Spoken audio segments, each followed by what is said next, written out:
दोस्तों, एक मजदूर अपने काम से लौटा और काम से लौट करके समुद्र के किनारे खड़ा हुआ था। तभी उस समुद्र में से एक आवाज़ आती है। एक लड़की समुद्र में डूब रही थी और बचाओ बचाओ की आवाज़ लगा रही थी। वहाँ पर जितने भी लोग मौजूद थे वो सब वीडियो बनाने में व्यस्त थे और किसी की ये हिम्मत नहीं पड़ रही थी वो कोई जा करके समुद्र में कूद जाए और उस लड़की को बचा करके ले आए। लेकिन तभी एक मजदूर अपने कपड़े उतार करके उस समुद्र में कूद जाता है और कूद करके उस लड़की को पकड़ करके बाहर निकलता है। दोस्तों, जैसे ही वो लड़की को पकड़ के बाहर निकलता है तो वो देखता है कि वो करोड़पति हो गया है। आखिर क्या थी ये कहानी और वो लड़का किस तरीके से करोड़पति हो गया था? आखिरकार लड़की को बचाने में उसे ऐसा क्या मिला जिसकी वजह से वो करोड़ों का मालिक थोड़ी ही देर में बन गया और लोग उसे देखते रह गए? आइए बताते हैं इस पूरी कहानी को विस्तार से। दोस्तों, आज की जो कहानी मैं आपको सुनाने जा रहा हूँ ये कहानी सत्य घटना पर आधारित है। दोस्तों, मुंबई के किनारे एक व्यक्ति खड़ा हुआ था और वो व्यक्ति मजदूरी करके लौटा हुआ था और शाम का समय हो चला था। मजदूरी करके आया तो उसने सोचा कि चलो थोड़ी देर समुद्र के किनारे बैठ लेते हैं, थोड़ा मन अच्छा हो जाएगा। इसी आशा और उम्मीद के साथ वो बैठा हुआ था। लेकिन थोड़ी ही देर में वो देखता है कि पास में ही एक लड़की डूब रही है और वो बचाओ बचाओ की आवाज़ लगा रही है, लेकिन कोई भी आदमी उसे बचाने के लिए नहीं जा रहा है। लोग उसका वीडियो बनाने में व्यस्त हैं। दोस्तों, जब वो इस तरीके से देखता है तो वो सोचता है ना समझता है और जाकर के उस समुद्र में कूद जाता है और समुद्र में कूद करके लड़की को बचा करके बाहर निकाल लेता है। दोस्तों, जब उसने लड़की को कूद करके बाहर निकाला तो उसने देखा कि लड़की पूरी तरीके से बेहोश हो चुकी थी और उस लड़की को ज़्यादा देर डूबे के रहने की वजह से पानी भर गया था। दोस्तों, वो लड़की को बाहर निकालता है और लड़की को बाहर निकाल करके सीधे हॉस्पिटल ले जाता है और हॉस्पिटल में ले जा करके उसको एडमिट करा देता है। और एडमिट कराने के बाद वो लड़की एक दिन के बाद होश में आती है और होश में आती है तो कुछ भी बोलने से मना कर देती है। वो कुछ बोलती ही नहीं है।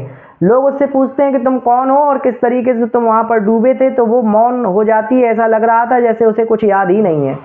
दोस्तों, पुलिस आती है। पुलिस को जब लड़की से कुछ पता नहीं चलता है तो जो व्यक्ति उसे लेकर के आया था मजदूर उससे पूछती है कि तुम क्या करते हो, कहाँ रहते हो, ये लड़की तुमको कहाँ मिली और तुम इसको कब यहाँ पर लेकर के आए, और अपनी ये जो पूरी छानबीन थी अपनी डायरी में नोट करके वहाँ से चली जाती है।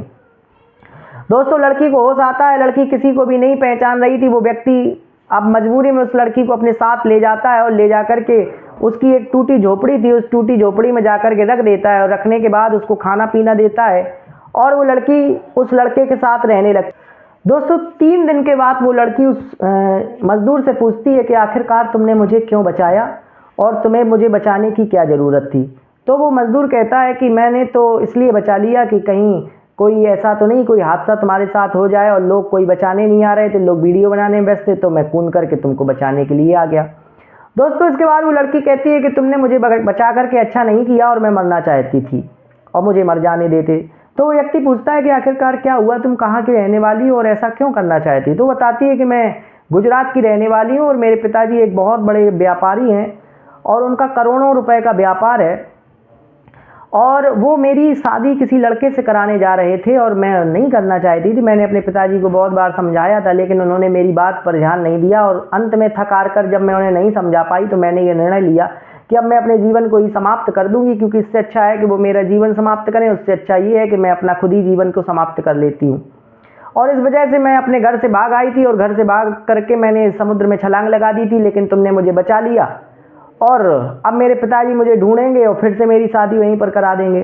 तो उसने कहा कि ठीक है, कोई बात नहीं, आप अपने पिताजी से बात करिए, आप अपने घर जाइए और अपने पिताजी को जाकर के समझाइए। वो लड़की कहती है कि मैं अब घर नहीं जा सकती, अब मैं तुम्हारे साथ ही रहूँगी, क्योंकि अगर मैं घर गई तो फिर मैं जीवित वापस नहीं आ पाऊँगी, मेरे पिताजी ज़बरदस्ती मेरी शादी करा देंगे, इसलिए अब मुझे जाना नहीं है।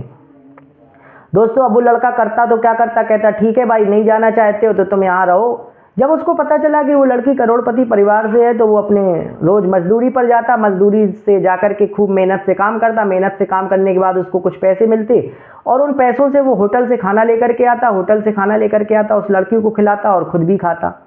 दोस्तों, ऐसा करते करते 3 महीने बीत गए और 3 महीने बीतने के बाद एक दिन उस लड़की ने कहा कि तुम क्या करते हो? तो उसने कहा कि मैं मजदूरी करता हूँ और मैं दिन भर मजदूरी करता हूँ, शाम को तुम्हारे लिए खाना लेकर के आता हूँ। वो कहती है कि चलो एक काम करो कि हम भी तुम्हारे साथ मजदूरी करने लगेंगे, तो दोनों लोग जब एक साथ करेंगे तो अच्छा कमाएंगे, अच्छा कमाने के बाद हम लोगों की जो ज़रूरतें होंगी हम लोग उनको पूरा कर पाएंगे। वो कहता नहीं नहीं, ऐसा तुम्हें करने की कोई ज़रूरत नहीं है, जब तक मैं हूँ तुम्हारे लिए भोजन की व्यवस्था करता रहूँगा। वो कहती है कि नहीं नहीं, ऐसा कुछ भी नहीं है और मैं भी तुम्हारे साथ चलूँगी। दोस्तों वो दोनों लोग काम पर जाने लगते हैं और काम पर जाने के बाद एक साथ जाते और एक साथ वापस लौटे। एक दिन उस लड़की ने कहा कि मैं तुम्हारे लिए खाना बना दूँ। उसने कहा अरे तुम मेरे लिए क्या खाना बनाओगी। लेकिन वो जब जिद करती है तो जिद करने के बाद वो उसको राशन पानी ला करके देता है और लड़की खाना बनाती है। जब खाना बनाती है तो जैसे ही वो व्यक्ति उस खाने को खाता है तो उसकी बहुत प्रशंसा करता है कि तुम तो बहुत अच्छा खाना बना लेती हो। इस तरीके से उनकी दिनचर्या चलने लगती है। चलते चलते दोस्तों 6 महीने बीत जाते हैं। इधर उसके पिताजी उसका इंतजार कर रहे थे, उसे ढूंढ रहे थे। उन्होंने गुजरात पुलिस को सूचना दी थी कि हमारी बेटी अचानक से घर से गायब हो गई है और बहुत दिनों से मिल नहीं रही है। गुजरात पुलिस उसे ढूंढने में लगी थी, लेकिन 6 महीने में उस लड़की का कोई सुराग नहीं लग पाया था। तभी दोस्तों उसको मुंबई पुलिस से ये सूचना मिलती है कि आप जिस जिस तारीख को ये बता रहे हैं उस तारीख को एक लड़की समुद्र में डूब रही थी, जिसे एक मजदूर व्यक्ति ने बचाया था और वो लड़की उस मजदूर के साथ चली गई है। तो वो कहते हैं कि आप उस मजदूर की और उस लड़की की फ़ोटो भेजिए, हम इसको यहाँ पर मिला लेंगे। अगर ऐसा होगा तो फिर मैं आपको सूचित करूँगा। दोस्तों मुंबई पुलिस उस झुग्गी झोपड़ी में जाती है और झुग्गी झोपड़ी में जाने के बाद उस लड़के और लड़की की फ़ोटो को गुजरात पुलिस को भेज देती है। और गुजरात पुलिस जब उसके पिताजी को दिखाते हैं तो उसके पिताजी अपनी बेटी की पहचान कर लेते हैं और कहते हैं कि हाँ यही मेरी बेटी है। इसके बाद मुंबई पुलिस को सूचना दी जाती है कि मैं जिसे ढूंढ रहा था वो वही है, आप उन दोनों को लेकर के कृपया यहाँ आ जाइए। दोस्तों मुंबई पुलिस झुग्गी में पहुंचती है और उन दोनों को पकड़ करके गाड़ी में बिठाने लगती है। तो दोस्तों जब जबरदस्ती गाड़ी में बिठाने लगती है तो लड़की इसका विरोध करती है। चूंकि लड़की पढ़ी लिखी थी और पुलिस वालों को हड़काते हुए कहती है कि मैं 18 साल से ऊपर की लड़की हूँ और मैं अपनी मर्जी से इस लड़के के साथ रह रहूँगी। यदि तुम मेरे साथ ज़बरदस्ती करोगे तो अच्छी बात नहीं होगी और मैं आपको अदालत में ले जाऊँगी तो फिर आपकी दिक्कत हो जाएगी। दोस्तों पुलिस जब इस तरीके की बातचीत सुनती है तो पुलिस डर जाती है और इसके बाद उन दोनों को छोड़ करके चली जाती है और गुजरात पुलिस को ये सूचना भिजवा देती है कि इस तरीके की बातचीत है, वो लड़की आने के लिए मना कर रही है। दोस्तों इसके बाद होता ये है कि उसके पिताजी तुरंत गाड़ी बुक करते हैं और गाड़ी बुक करने के बाद जो जगह बताई गई थी उस जगह पर आते हैं और आते ही जैसे ही अपनी बेटी को देखते हैं तो बेटी पिता को देख करके रोने लगती है और पिता भी अपनी बेटी को देख करके रोने लगता है और उससे पूछता है कि बेटी तुम्हें ये सब करने की ज़रूरत नहीं थी, तुमने आखिरकार ऐसा क्यों किया, और अब चलो तुम मेरे साथ घर चलो, अब तुम्हें यहाँ पर रहने की ज़रूरत नहीं है जो तुमने इस तरीके से दिन काटे। दोस्तों मजदूरी करते करते उसका शरीर बड़ा कमज़ोर हो गया था और उसका जो रंग था वो भी काला पड़ गया था। जब उसके पिता ने उसकी इस स्थिति को देखा तो वो बड़े दुखी हुए और अपने साथ उसको लेकर के चलने लगे।